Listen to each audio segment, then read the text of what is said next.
రేపే మనకు అతిపెద్ద పౌర్ణమి. అలానే కాకుండా సోమవారంతో కూడి వస్తుంది కాబట్టి చాలా శక్తివంతమైనదండి. చాలా పవర్ఫుల్ అనమాట. అందుకే ఏంటంటే పసుపు నీళ్ళతో ఇలా చేయండి. 90 నిమిషాల్లో మీ సుడి తిరుగుతుంది. మీ జీవితం మారిపోతుంది. అలాగే కాకుండా మీకుండే కొన్ని రకాల బాధలు కావచ్చు, ఇబ్బందులు కావచ్చు, ఇవన్నీ కూడా పోతాయన్నమాట. మీరు పట్టిందల్లా బంగారం అవుతుందని చెప్పొచ్చు. చాలా అద్భుతమైన ఫలితాలను అయితే మీరు చూస్తారు. పసుపు నీళ్ళు అనేవి అతీత శక్తివంతమైనవి. అలానే కాకుండా చెడును తీసేయడానికి ఉపయోగపడతాయి. కాబట్టి ఈ పౌర్ణమి రోజున మనకేంటంటే తీరని కష్టం ఉంటుంది కదండి. ఆ కష్టాన్ని తీర్చుకోవడానికి, ఆ కష్టాల నుంచి మనం బయటపడటానికి పసుపు నీళ్లు ఉపయోగపడతాయి. పసుపు నీళ్లతో పరిహారం చేస్తే 90 నిమిషాల్లోనే కష్టాలు కావచ్చు, బాధలు కావచ్చు పోతాయి. వాటికి తగ్గట్టుగా మనకేంటంటే ఆ సమస్యకు తగ్గట్టుగా పరిష్కారం కూడా లభిస్తుందని చెప్పొచ్చు. కాబట్టి దీన్ని ఎలా చేయాలో తెలుసుకునే ముందు ఒక చిన్న రిక్వెస్ట్ అండి. వీడియోని పూర్తిగా చూడండి, నచ్చితే లైక్ చేయండి, కొత్తగా చూస్తున్నట్టయితే సబ్స్క్రైబ్ చేసుకోండి. ఇక మనకు రేపు సోమవారంతో కూడి పౌర్ణమి వస్తుంది కదా, అయితే చాలా శక్తివంతమైనది. మనందరికీ తెలిసిందే కదా, చాలా చాలా పవర్ఫుల్ పౌర్ణమి సోమవారం పడుతుందన్నమాట. అంటే సోమవారంతో కూడి వస్తుందన్నమాట. అందుకే ఈ రోజున ముఖ్యంగా కొన్ని నియమాలు పాటించండి. ఇలా పాటిస్తే చాలా మంచిదన్నమాట. ఒకవేళ మీకు శివానుగ్రహం లేదనుకోండి, తప్పకుండా శివానుగ్రహం కలుగుతుంది. అలానే కాకుండా ఏంటంటే కనుక మంచి జరుగుతుందని చెప్పొచ్చు. అందుకే ఉదయాన్నే లేచి శుచిగా ఇల్లంతా కూడా క్లీన్ చేసుకోండి. నార్మల్గా ఏంటంటే పౌర్ణమి లక్ష్మీదేవికి అతీత ప్రీతికరమైనది కదా. ఈ రోజున ఏంటంటే కనుక ఇల్లు వాకిలంతా కూడా క్లీన్ చేసుకొని ఇంట్లో పసుపు నీళ్లు చల్లుకోండి. ఎందుకంటే ఆ తల్లి మన ఇంటికి రావాలన్నా, మన ఇంట్లో అడుగు పెట్టాలన్నా మనం పసుపు నీళ్లు ఖచ్చితంగా చల్లితే అక్కడ నెగిటివిటీ అనేది చాలా తక్కువగా ఉంటుంది, పాజిటివ్ రిజల్ట్ అనేది ఉంటుంది. కాబట్టి పసుపు నీళ్లు చల్లుకోండి. అలా చల్లేసిన తర్వాత ఏంటంటే గుర్తుపెట్టుకోండి, ఇక అనంతరం వచ్చేసి మీరు ఇంట్లో స్నానం చేసిన తర్వాత దీపారాధన చేసుకోండి. అయితే ఈ పౌర్ణమి రోజున ప్రత్యేకించి స్నానం 2 పూటలు చేయండి. లేదంటే ఒక్క పూట చేసేటప్పుడైనా సరే కొద్దిగంత ఉప్పు తీసుకోండి. అంటే నార్మల్గా చెప్పాలంటే కనుక గల్లుప్పు ఉంటుంది కదా, రాళ్ళ ఉప్పు అంటాం, రాక్ సాల్ట్ అంటాం, అది కొద్దిగా చిటికెడంత తీసుకొని నీటిలో వేసుకొని ఆ నీటితో స్నానం చేయండి. అలా స్నానం చేసిన తర్వాత ఉతికిన వస్త్రాలు ధరించండి. నల్లటి వస్త్రాలు ధరించకండి. నలుపు శనికి సంకేతం కాబట్టి జీవితంలో శని పెరిగిపోతుంది, తగ్గదు. కాబట్టి నలుపుగా అవాయిడ్ చేసేయండి. బ్లూ కలర్ బట్టలు కూడా ధరించకూడదు. ఇలా బట్టలు ఉతికిన వస్త్రాలు ధరించి ఇంట్లో శివపార్వతుల పటాన్ని చక్కగా క్లీన్ చేసుకొని పసుపు కుంకుమలతో గంధంతో చక్కగా బొట్టు పెట్టి ఆ తర్వాత మారేడు దళాలు మీ దగ్గర ఉండే పుష్పాలతో అలంకరణ చేసేసి అనంతరం దీపారాధన చేయండి. అయితే రేపు పెట్టే దీపానికి చాలా ప్రత్యేకత ఉంటుంది. చాలా చాలా శక్తివంతమైన దీపంగా పరిగణించబడుతుంది. కాబట్టి రేపు ఏంటంటే కనుక మీరు ప్రత్యేకించి దీపం పెట్టండి. ఎలా పెట్టండి అంటే తమలపాకు తీసుకొని దానిపైన మారేడు దళం పెట్టి దాని మీద ప్రమిదను పెట్టి నువ్వుల నూనెను పోసేసి 2 ఒత్తులను ఒకటిగా చేసి దీపారాధన చేసి ధనం కోసం యాలక్కాయలు, కష్టాలు పోవాలంటే లవంగాలు, అలానే కాకుండా భూలాభం కలగాలంటే చిటికడంత బెల్లం వేసి ఆ దీపంలో అంటే వెలుగుతున్న దీపంలో వేసి ఇంకా దీపారాధన చేసి దీపం కొండెక్కిన తర్వాత ఆ వస్తువులను తీసి ఏదైనా చెట్టు మొదట్లో పడేస్తే సరిపోతుందండి. ఇలా ఏంటంటే చాలా శక్తివంతమైన దీపంగా పరిగణించబడుతుంది. కాబట్టి దీపం పెట్టుకోండి. ఇక ఆ తర్వాత ఈ పసుపు నీళ్ళ పరిహారం అంటే ఇంట్లో పూజ చేసుకొని తులసి కోట దగ్గర కూడా పూజ చేసి దగ్గరలో ఉండే శివాలయానికి వెళ్ళి అక్కడ కూడా మీరు ఏంటంటే కనుక పూజ చేసుకోండి. అంటే అభిషేకం చేయటం ఇలాంటివి మొత్తం అయిపోయిన తర్వాత మీరు ఈ పసుపు నీళ్ళ పరిహారం అనేది చేయండి. అయితే పసుపు అనేది పవిత్రమైనది, పసుపు మంగళకరమైనది, పసుపు చాలా చాలా శక్తివంతమైనది. కాబట్టి పసుపుతో చేసుకునే పరిహారాలన్నీ కూడా పనిచేస్తాయి. పసుపు పౌర్ణమి చాలా దగ్గర సంబంధాన్ని కలిగి ఉంటాయండి 2 కూడా. కాబట్టి ఈ పౌర్ణమి రోజున ఏంటంటే సాయంత్రం సంధ్యా సమయంలో 6 గంటల సమయం, 7 గంటల సమయం, లేదంటే 7 దాటిన తర్వాత కూడా మీరు ఈ పరిహారం అనేది చేయొచ్చు అనమాట. ఈజీగా చేసేసుకోవచ్చు. ఇక్కడ ఏంటంటే రూపాయి కూడా మనం పెద్దగా ఖర్చు చేయాల్సిన అవసరమే లేదండి. మన జీవితంలో మనకు కష్టాలు అధికంగా వస్తూ ఉంటాయి. మనం ఎంత అనుభవిస్తూ ఉంటామంటే కనుక అంత అనుభవిస్తూ ఉంటాం కదా. అలాంటి కష్టాల నుంచి మీరు బయటపడాలంటే గాజు గ్లాసుని తీసుకొని సగ భాగానికి నీళ్లను పోసి 1/2 స్పూన్ అంతా అందులో పసుపు ఉంటుంది కదా, అది పోసేయండి. అంటే 1/2 స్పూన్ అంత పసుపు పోయండి. ఇదేంటంటే ఎవరైనా చేయొచ్చండి. మీకు ఈ కష్టాలనే కాదు, ఏదైనా సరే జీవితంలో చాలా వరకు కూడా జీవితంలో అనుభవిస్తున్నారు. దుఃఖం కావచ్చు, దారిద్రం కావచ్చు, ఇబ్బంది కావచ్చు, ఇలా మనం చెప్పుకుంటూ పోతే చాలా ఉంటూ ఉంటాయండి. ఏ సమస్య కూడా పరిష్కారం లభించక ఇబ్బంది పడేవారు ఎంతోమంది ఉంటారు. మనలో ఉంటారు, మన చుట్టుపక్కల ఉంటూ ఉంటారు, మనం చూస్తూ ఉంటాం. అయినా కానీ మనం ఏంటంటే కనుక ఏమి చేయలేం కదా. అలాంటి వాళ్ళకైనా సరేనండి ఈ పరిహారం అనేది పనిచేస్తుంది అనమాట. అందుకే పసుపు నీళ్ళు తీసుకొని అందులో కొన్ని వస్తువులని కలపండి. ఇవి కూడా మన ఇంట్లోనే ఉంటాయి. మనం బయట నుంచి ఏంటంటే కనుక డబ్బుని ఖర్చు పెట్టి తేవాల్సిన అవసరం కూడా లేదు. మన ఇంట్లో దొరికే వస్తువులే కాబట్టి తీసుకోండి.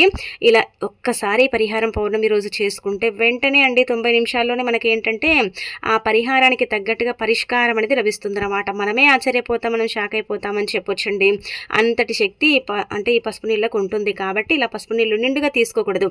ఎందుకంటే తల చుట్టూ తిప్పేటప్పుడు అవి మీద పడితే అదంతా కూడా వేస్ట్ అయిపోతుంది. అంతా మనం ఏంటంటే కష్టపడి చేస్తాం కదా, అదంతా కూడా మళ్ళీ మీద పడితే ఏంటంటే వేస్ట్ అయిపోతుంది. కాబట్టి పసుపు నీళ్లు పోసేసిన తర్వాత నిండుగా కాకుండా కొంచెం వెల్తిగా పోసేసి అందులో ఉప్పు రాళ్ళండి, గల్లుప్పు అంటాం కదా, రాక్ సాల్ట్, అదేంటంటే 1/2 స్పూన్ పోసేయండి.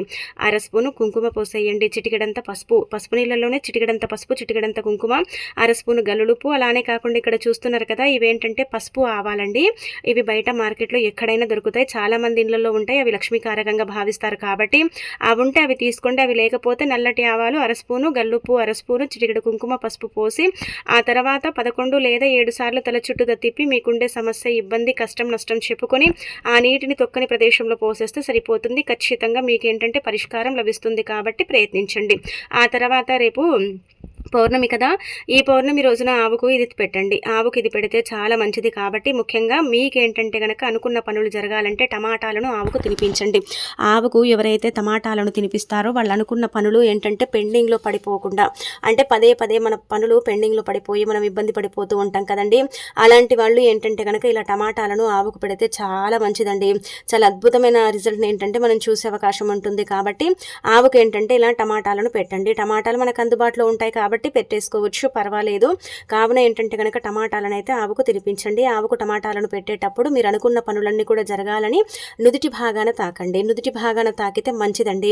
నుదుటి భాగాన తాకితే ధనద్వారాలు తెరుచుకొని అనుకున్న పనులు జరిగి అనుకున్నట్టుగా మన లైఫ్ ఉంటుందన్నమాట. ఎలాంటి ఇబ్బంది అనేది ఉండదని మనకు శాస్త్రాల్లో చెప్పబడుతుంది. కాబట్టి ఈ విధంగా ఏంటంటే నుదుటి భాగాన ఆవును ఏంటంటే కనుక తాకి నమస్కారం చేసుకోండి. ఒకవేళ ఆవులు మీ ఇంటికి వస్తే మీ ఇంటి దగ్గరే 2 టమాటాలు తీసుకొని పెట్టి అనుకున్న పనులన్నీ కూడా జరిగి మాకు మంచి జరగాలి, లైఫ్లో మేము ఎదగాలన్నట్టుగా సంకల్పం చెప్పేసుకోండి, సరిపోతుంది. మీరే అద్భుతాన్ని చూసి ఆశ్చర్యపోతారు. కాబట్టి ఇది పాటించవచ్చు. ఇంకా రెండోది వచ్చేసి ఏంటంటే కనుక ఆవుకు వంకాయలను తినిపించండి. అయితే ఆవుకు వంకాయలను పెడితే మన మనోధైర్యం అనేది పెరుగుతుంది, మనోబలం అనేది కూడా పెరగటానికి అవకాశం ఉంటుంది. అలానే కాకుండా ముక్కోటి దేవతల యొక్క అనుగ్రహం కలుగుతుంది. కాబట్టి ఈ విధంగా పెట్టండి. తోటకూర పెట్టినా కూడా మనకు మంచి జరుగుతుంది, పచ్చగడ్డి పెట్టినా కూడా మనకు మంచి జరుగుతుంది. కాబట్టి ఈ విధంగా ఏంటంటే కనుక మీకు అందుబాటులో ఉండే వస్తువులు పెట్టేసేయండి, సరిపోతుంది. మీరు ఏదైనా కోరిక కోరుకోవచ్చు. మీ బాధ, మీ ఇబ్బంది ఇదంతా కూడా పోవాలని సంకల్పం కూడా చెప్పుకోవచ్చు. కాబట్టి పాటించండి. ఇక ఆ తర్వాత ఇలా ఏంటంటే కనుక మీరు ఏమి పెట్టకపోయినా ఆవు ఇంటికి వస్తే కనీసం అంటే నీళ్ళైనా సరే పెట్టండి, బియ్యం అయినా సరే పెట్టండి. ఇలా పెట్టేసి ఏంటంటే నమస్కారం చేసేసుకుంటే సరిపోతుందండి. ఖచ్చితంగా 33 కోట్ల మంది దేవతల యొక్క అనుగ్రహం కలిగి సకల సంపదలు చేకూరుతాయి. చాలా అద్భుతమైన రిజల్ట్ని అయితే మీరు మీ కళ్ళతో చూడగలుగుతారని చెప్పొచ్చు. కాబట్టి ఈ పౌర్ణమి రోజున ఏంటంటే ఆవుని తప్పనిసరిగా పూజించాలని పురాణాలలో కూడా చెప్పబడుతుంది. అంతెందుకండి, మీకు వివాహంలో ఆటంకాలు వచ్చినా, ఎన్ని సంబంధాలు చూసినా కానీ ఆ సంబంధాలు అంటే చాలా వరకు కూడా కుదరవు కదా, కొంతమందికి ఈ మ్యాచెస్ చూసినా కానీ అవి ఏంటంటే సక్సెస్ అవ్వవు కదా, అలాంటి వాళ్ళు ఏంటంటే గుర్తుపెట్టుకోండి, బెల్లంతో కూడిన ఆహారం ఏదైనా పర్వాలేదండి. బెల్లంతో కూడిన రొట్టెను పెట్టొచ్చు. బియ్య పిండిలో బెల్లం నీళ్లు పోసి ముద్దలాగా చేసేసి ఆవు దగ్గరికి వెళ్ళి సంకల్పం చెప్పుకొని కూడా పెట్టుకోవచ్చు. ఇలా మీ ఇష్టం ఏంటంటే కనుక బెల్లంతో కూడిన ఆహారం అయితే ఏ విధంగానైనా సరే ఆవుకి ఏంటంటే కనుక ఈ యొక్క పౌర్ణమి రోజు తినిపిస్తే మంచిది. కాబట్టి ఈ పౌర్ణమి రోజున ఏంటంటే కనుక ఖచ్చితంగా ఆవుకి ఈ విధంగా పెట్టేయండి. ఇంకా మీ జీవితం మారిపోతుంది, మీరు కోరుకుంది జరుగుతుంది. ఆ తర్వాత వేప చెట్టు దగ్గర ఇది తప్పనిసరిగా పడేయండి. ఇది వేప చెట్టు దగ్గర పడేస్తే ఏమవుతుందంటే మన జన్మల దరిద్రాలు ఉంటాయి కదండి, మనని పట్టి పీడిస్తూ ఉంటాయి. 7 ఏళ్ల దరిద్రం కావచ్చు, 11 ఏళ్ల దరిద్రం కావచ్చు. అలానే కాకుండా మనం తెలిసి తెలియక చేసిన కొన్ని తప్పులు, పాపాలు మనని చుట్టుముట్టు ఉంటాయి, మనని వెంటాడుతూ ఉంటాయి, వేధిస్తూ ఉంటాయి. ఏం చేయాలో అర్థం కాదు కదా, అలాంటి వాళ్ళైనా సరేనండి పర్వాలేదు. ఏంటంటే కనుక గుర్తు పెట్టుకోండి, వేప చెట్టు దగ్గర ఇది పడేయండి. అయితే రేపు పౌర్ణమి కదా, మర్చిపోకుండా వేప చెట్టు దగ్గరికి వెళ్ళి వేప చెట్టుని తాకండి, చెంబుడి నీటిని సమర్పించండి, వేప చెట్టుకు నమస్కారం చేసుకోండి. వేప చెట్టు చుట్టూ తిరగటంతో పాటు నమస్కారం చేసుకొని వేప చెట్టు నీడలు కాసేపు కూర్చున్నా మీకు పాజిటివ్ రిజల్ట్ అనేది ఉంటుంది. కాబట్టి ఈ విధంగా చేసుకోండి. ఇంటి నుంచి వేప చెట్టు దగ్గరికి వెళ్ళేటప్పుడు చిన్న నిమ్మకాయ సైజ్ అంతా బెల్లాన్ని తీసుకొని వెళ్ళండి. అంటే చిన్న నిమ్మకాయ సైజ్ అంతా బెల్లాన్ని తీసుకొని అక్కడికి వెళ్ళి మీరు ఇలా ఏంటంటే కనుక సంకల్పం చెప్పుకొని ఆ బెల్లాన్ని వేప చెట్టు దగ్గర పడేస్తే సరిపోతుందండి. చాలా అద్భుతమైన ఫలితాన్ని అయితే చూస్తారండి. మీ జీవితంలో చుట్టుముట్టిన మీ కష్టాలన్నీ కూడా తొలగిపోతాయి, మీ సుడి తిరుగుతుంది, మీకు ఏంటంటే అద్భుతమైన రిజల్ట్ ఉంటుంది. కాబట్టి ఇది ఖచ్చితంగా చేసుకోండి. ఈ రోజున వేప చెట్టు దగ్గర బెల్లం పడేస్తే భూలాభం కూడా కలుగుతుంది. కాబట్టి పాటించవచ్చు. అలానే కాకుండా ఏంటంటే కనుక వేప చెట్టు దగ్గర ఇది పడేయటం వల్ల మన జీవితంలో మనము అనుభవిస్తున్న కొన్ని దుఃఖ దరిద్రాల నుంచి కూడా మనం బయటపడగలుగుతాం. ఆ దుఃఖ దరిద్రాల నుంచి కూడా మనం బయటికి రావడానికి ఈ బెల్లం పరిహారం పనిచేస్తుంది. ఉంటుంది కాబట్టి రేపు ఖచ్చితంగా పౌర్ణమి తిథి చాలా శక్తివంతమైన తిథి కదా. ఈ పౌర్ణమి కొన్ని వందల సంవత్సరాల తర్వాత వస్తున్న అతీత శక్తివంతమైన పౌర్ణమి కాబట్టి ఈ రోజున పాటించుకోండి. ఇక అనంతరం వచ్చేసి పౌర్ణమి రోజున ఇంట్లో నాన్ వెజ్ని వండి తినకండి. ఒకవేళ గనక వండి తింటే మీ జీవితంలో మీరే బొట్టు పెట్టి కష్టాన్ని పిలిచిన వారు అవుతారు. మీ జీవితంలో ఏంటంటే కనుక కష్టాలు చుట్టుముడతాయండి, కష్టాల బారిన పడిపోతారు. చాలా వరకు కూడా ఏంటంటే నరకాన్ని అనుభవిస్తారని చెప్పొచ్చు. అందుకే ఏ విధమైనటువంటి నాన్ వెజ్ని తినకూడదు. గుడ్లు, చేపలు, రొయ్యలు, పీతలు, పుట్టగొడుగులు ఇవి ఏవి తినకూడదు. అట్లానే పొట్లకాయ, గుమ్మడికాయ, అలాగే కాకుండా ఏంటంటే కనుక ఆలుగడ్డ, దానికి తోడు ఇంకొకటి ఏంటంటే కనుక ఎర్ర కందిపప్పు కూడా తినకండి. దానివల్ల కూడా కొంచెం ఏంటంటే కష్టం ఏర్పడుతుంది. వంకాయలను తినకండి. అనంతరం వచ్చేసి బీరకాయని కూడా తినకపోవడం బెటర్ కాబట్టి వాటిని అవాయిడ్ చేసేయండి, సరిపోతుందన్నమాట.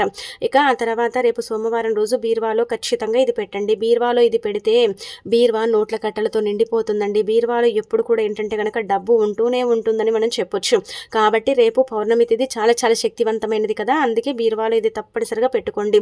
బీరువాలో ఇది పెట్టడం వల్ల ఏంటంటే కనుక మనకు సంపద పెరుగుతుందన్నమాట. సంపద ఏంటంటే కనుక తగ్గిపోకుండా పెరగటానికి బీరువాలో ఇది ఖచ్చితంగా చాలామంది కూడా పౌర్ణమి తిథి రోజున పెట్టుకుంటూ ఉంటారు. మరి మీరు కూడా ఏంటంటే మీ ఇంటి బీరువాలో ఇది పెట్టండి.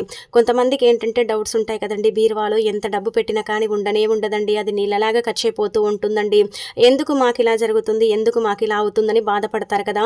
అలాంటి వాళ్ళు రేపు తిదివార నక్షత్రం బాగుంది కదా, అందుకే ఏంటంటే మీరు బీరువాలో ఇది ఒకటి పెట్టుకోండి. ఏమీ లేదు, చాలా చిన్న పరిహారం అండి. కాకపోతే బీరువా దగ్గర మీరు కొన్ని నియమాలు తప్పక పాటించాలన్నమాట. బీరువా ఎప్పుడు తెచ్చినా కానీ ముక్క వాసన, బొద్దింకలు చచ్చిన వాసన రాకూడదండి. అంటే ఎవరి బీరువాలో రాదు. కాకపోతే ఏంటంటే కనుక మనము ఒక ఫంక్షన్స్ కానీ ఏదైనా సరే చిన్న ఫంక్షన్స్ కానీ వేసుకొని వెళ్ళిన తర్వాత ఆ బట్టల్ని తీసుకొచ్చి బీరువాలో పెడితే ఏంటంటే చెమట వాసన వస్తుంది. లక్ష్మీదేవి ఎక్కడైతే శుచిశుభ్రత ఉంటుందో అక్కడే ఉంటుంది కదా, అక్కడే ధనాన్ని అంటే పెంచుతుంది కదా, తగ్గించదు కదా. కాబట్టి మనం ఇలాంటి పొరపాట్లు చేస్తాం. బీరువాని చిందరవందరంగా ఉంచుతాం, ముఖ వాసన వచ్చేలాగా చేసుకుంటాం. బీరువాలో ఏంటంటే కనుక గందరగోళంగా ఉంటూ ఉంటుంది కదా, అలా కాకుండా నీట్గా బీరువాని సర్దుకోండి. ఆ తర్వాత ఇప్పుడు చెప్పే విధంగా బీరువాలో ఇది ఒకటి పెట్టుకోండి. అప్పుడు చూడండి మీ ఇంట్లో లక్ష్మీదేవి ఎలా అంటే తిష్ట వేసుకుని కూర్చుంటుందో, మీకు కావలసినంత ఐశ్వర్యాన్ని ఏ విధంగా ఇస్తుందో అనేది మీకు తెలిసిపోతుంది. కాబట్టి ఒక ఎరుపు రంగు వస్త్రం తీసుకోండి. అంటే పాతదైనా పర్వాలేదు, కొత్తదైనా పర్వాలేదు, అప్పటికప్పుడు నీళ్ళల్లో కూడా తీసేసి మీరు ఆ ఎరుపు రంగు వస్త్రం తీసుకోవచ్చు. అలా తీసుకున్న తర్వాత 11 యాలకులు, 11 రూపాయలు, 5 లక్ష్మీ గవ్వలు, చిటికెడు కుంకుమ, పసుపు, పచ్చకర్పూరం పెట్టి మూట కట్టి దానికి సంకల్పం చెప్పి ఆ తర్వాత ఏంటంటే కనుక ధూపం చూయించి అగరవత్తులది దాన్ని తీసుకెళ్ళి ఏంటంటే మీ ఇంటి బీరువాలో భద్రపరచుకోండి.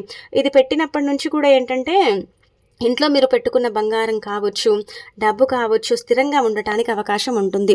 అంటే అక్కడే ఏంటంటే కనుక స్థిర నివాసాన్ని ఏర్పరచుకోవటానికి అవకాశం ఎక్కువగా ఉంటుంది. కాబట్టి బీరువాలో తప్పనిసరిగా ఇదైతే పెట్టుకోండి. రేపటి తిదివార నక్షత్రాన్ని తగ్గట్టుగా మీరు ఇది పెట్టుకుంటే మిమ్మల్ని ఇంకా అడ్డుకోవడం ఎవరి తరం కాదు. సంపద అంతకంతా పెరిగిపోతుందన్నమాట.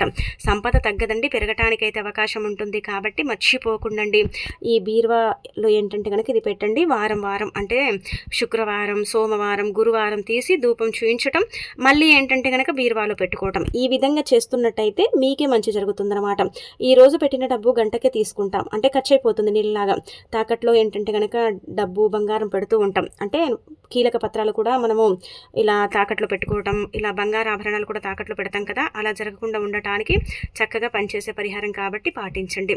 ఆ తర్వాత రేపు సోమవారం కదా, పసుపు డబ్బాలో ఈ యొక్క వస్తువుని పెట్టండి. 4 దిక్కుల నుంచి కూడా ధనం అనేది ఆకర్షిస్తుంది. ధన ద్వారాలు తెచ్చుకుంటాయి. ధనం రావటమే కాడి పోవటం అనేది జరగదు. కాబట్టి పౌర్ణమి తిథి కావున పసుపు డబ్బాలో ఈ యొక్క వస్తువుని వేసి పెట్టండి. ఏంటంటే కనుక మీకు లక్ష్మీదేవి అనుగ్రహం కలుగుతుంది. పసుపు మనం ముందే చెప్పాం కదా, మంగళకరమైనది, శుభకరమైనది, శుభాలను సూచిస్తుంది, అశుభాలను దూరం చేస్తుంది, అద్భుతమైన ఫలితాలను తెచ్చిపెడుతుంది. కాబట్టి పసుపు డబ్బాలో ఈ యొక్క వస్తువు పెడితే చాలు, భర్త సంపాదన కూడా పెరుగుతుంది.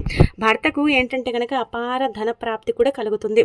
అందుకే మీరు మీ ఇంటి పసుపు డబ్బాలు అంటే మీరు యూజ్ చేసుకుంటారు కదా, రోజు వంటల్లో వాడుకుంటారు కదా, అలాంటి పసుపు డబ్బాలు ఏంటంటే ఈ యొక్క వస్తువు పెట్టుకోండి. తిదివార నక్షత్రానికి తగ్గట్టుగా చెప్పడం జరుగుతుందండి. అందుకే మీ ఇంటి పసుపు డబ్బాలో ఖచ్చితంగా ఈ వస్తువును అయితే పెట్టుకోండి. ఇదేంటంటే చాలా చాలా శక్తివంతమైన వస్తువు కాబట్టి దీనివల్ల సంపద పెరుగుతుంది కానీ తగ్గదండి. ఇది కూడా గుర్తుపెట్టుకోండి. కొంతమంది ఏంటంటే ఇలాంటివి నమ్మరు, నమ్మేవారు మాత్రమే చేసుకోండి, నమ్మని వారైతే చేయకండి. ఇక అలానే కాకుండా ఈ రోజు అంటే తిది శక్తివంతమైనది కదా, పౌర్ణమి లక్ష్మీదేవికి ఇష్టం కదా, అలానే కాకుండా ఏంటంటే కనుక పౌర్ణమి రోజున లక్ష్మీదేవి లక్ష్మీదేవి భూమిపైన సంచరిస్తూ ఉంటుంది. భక్తులకు ఏంటంటే దర్శనమిస్తూ ఉంటుందన్నమాట. అంతటి మంచి రోజును మనం వదులుకోకుండా కొన్ని నిష్ట నియమాలను పాటించుకుంటే ఆ తల్లి అనుగ్రహాన్ని మనం కలిగించుకోవచ్చు, మన జీవితాన్ని కూడా మనం మార్చుకోవచ్చు. కాబట్టి ₹1 బిల్లని తీసుకుని పసుపు డబ్బాలో అడుగు భాగాన వేసేసి వదిలేయండి. ఇది 15 రోజుల తర్వాత కానీ నెల తర్వాత కానీ తీసి దాన్ని ఏంటంటే దానం చేయండి. ఇలా చేస్తే నెగిటివిటీ దూరం అయిపోతుంది. అలానే కాకుండా వంటగదిలో ఏదైనా చెడు ఉంటే అది కూడా దూరం అయిపోతుంది. మనకు మంచి జరుగుతుంది, మంచి ఫలితాలను కూడా మనం చూడగలుగుతాం. కాబట్టి ఖచ్చితంగా అండి ఇదైతే పాటించండి. మనం పసుపే కదా అనుకుంటాం, కానీ పసుపు చాలా పవిత్రమైనదండి. అందుకే పసుపుతో అనేక రకాల పరిహారాలు చేస్తారు. అంతెందుకండి, రేపు మనము ముందే చెప్పాం కదా, పసుపు నీళ్ళ పరిహారం కూడా చేసుకోండి. ఆ తర్వాత పసుపులో కొంచెం గంధం కలిపి ఇంటి గుమ్మాల దగ్గర కావచ్చు, తలుపుల పైన కావచ్చు, బీరువా పైన కావచ్చు, స్వస్తి గుర్తు, ఓం గుర్తు వేసుకుంటే మంచిదనమాట. నెగిటివిటీ అనేది తగ్గిపోతుంది. అలానే కాకుండా దైవానుగ్రహం అనేది కలుగుతుంది. ఇంట్లోకి భగవంతుడు అంటే ఆ లక్ష్మీదేవి డబ్బుల మూటతో ఇంట్లో అడుగు పెడుతుంది. అలానే కాకుండా శివపార్వతుల అనుగ్రహం కూడా కలుగుతుంది అనమాట. అందుకే ఇలా పసుపు గంధం కలిపి ఈ విధంగా ఏంటంటే కనుక చక్కగా స్వస్తి గుర్తులు, ఓం గుర్తులు వేసుకోండి. గంగాజలంతో కానీ రోజ్ వాటర్తో కానీ కలిపితే చాలా మంచిది, కాబట్టి పాటించండి. ఇక అనంతరం వచ్చేసి రేపు పౌర్ణమి, ఇంకా అలానే కాకుండా సోమవారం కాబట్టి బెల్లంతో ఇలా చేస్తే భూలాభం కలుగుతుంది. బెల్లం చాలా చాలా శుద్ధి అనేది, చాలా శక్తివంతమైనది. కాబట్టి బెల్లంతో ఇప్పుడు చెప్పే విధంగా ఈ చిన్న పరిహారం చేసుకోండి. బెల్లం ఏంటంటే కనుక దైవానికి నివేదనయ్యే పదార్థం అండి. ఎందుకు దైవానికి నివేదనయ్యే పదార్థం అని చెప్పడం జరుగుతుందంటే, మనము భగవంతుడికి బెల్లం నివేదన చేస్తే అండి, అంటే భగవంతుడికి మనం బెల్లం పెడతాం కదా, పెడితే ఏమవుతుందంటే బెల్లము భగవంతుడు స్వీకరిస్తాడనమాట. తీపి పదార్థం కాబట్టి దేవతలు, దేవుళ్ళు బెల్లాన్ని ఎక్కువగా ఇష్టపడతారు. మనం ఏదైనా నైవేద్యం పెడితే అది భగవంతుడు స్వీకరిస్తాడో లేదో తెలియదు, కానీ బెల్లం మాత్రం ఖచ్చితంగా భగవంతుడు స్వీకరిస్తాడని పురాణాలలో చెప్పబడుతుందన్నమాట. శాస్త్రాల ప్రకారం ఏంటంటే కనుక బెల్లం చాలా శుద్ధి అయినదని కూడా చెప్పబడుతుంది. కాబట్టి బెల్లంతో చేసుకునే పరిహారాలన్నీ కూడా మనకు పనిచేస్తాయన్నమాట. చాలా అద్భుతమైన ఫలితాన్ని తెచ్చిపెడతాయి. కాబట్టి మీరు ఏంటంటే బెల్లం గడ్డ దొరుకుతుంది కదా, దాన్ని తీసుకుని వేప చెట్టు దగ్గరికి వెళ్ళండి. అలా వెళ్ళిన తర్వాత వేప చెట్టు చుట్టూ ప్రదక్షిణలు చేసి వేప చెట్టుకు నమస్కారం చేసుకుని అక్కడ బెల్లం ఎంతైతే పడుతుందో, అంటే బెల్లం గడ్డ పావు కిలో దొరుకుతుంది కదండి, అది తీసుకోండి. అలా తీసుకున్న తర్వాత దానిపైన మీ పేరు రాసి మీకు భూలాభం కలగాలని, భూములు కొంటూనే ఉండాలని, అద్భుతమైన ఫలితాలు రావాలని, మీ జీవితం మారాలని సంకల్పం చెప్పుకోండి. అలా చెప్పుకున్న తర్వాత ఏంటంటే కనుక ఈ బెల్లాన్ని గోతిని తీసి పాతిపెట్టి ఇంకా నమస్కారం చేసుకుని వెనక్కి తిరిగి చూడకుండా వచ్చేయండి. 3 నెలలు కానీ సంవత్సరం లోపు కానీ భూలాభం కలిగే అవకాశం అయితే ఉంటుంది. అలానే కాకుండా భూజాగా కొనుగోలు చేయడం అనేది జరుగుతుందండి. సగంలో కట్టి ఆపేస్తూ ఉంటారు కదా ఇల్లుని, అలాంటి ఇంటిని ఏంటంటే తిరిగి మళ్ళీ ప్రారంభించడానికి కూడా ఈ అవకాశం అనేది ఉంటుంది. కాబట్టి ఇక్కడ చూపించే విధంగా ఇంత గడ్డ బెల్లం తీసుకుని పరిహారం చేసుకోండి. ఎంత మంచి రిజల్ట్ వస్తుందంటే అంత మంచి రిజల్ట్ వస్తుంది. మీరే ఆశ్చర్యపోతారు, షాక్కి గురవుతారండి. అంటే ఇంతలా ఫలితం వస్తుందా అనుకుంటారనమాట. అంత చక్కగా సిద్ధించే పరిహారం కదండి. మరి వదులుకోకండి, చేసుకోండి. ఇంకా అలానే కాకుండా ఏంటంటే రేపటి తిదివార నక్షత్రానికి తగ్గట్టుగా ఈ చిన్న చిన్న పరిహారాలు చేసుకుంటూ చక్కగా ఫలితం పొందితే మీ లైఫ్లో ఉండే కొన్ని రకాల బాధలు, సమస్యలు, ఇబ్బందులన్నీ కూడా పోతాయండి. మీ లైఫ్ అనేది ఏంటంటే కనుక చేంజ్ అయిపోతుందని పురాణాలలో చెప్పబడుతుందన్నమాట.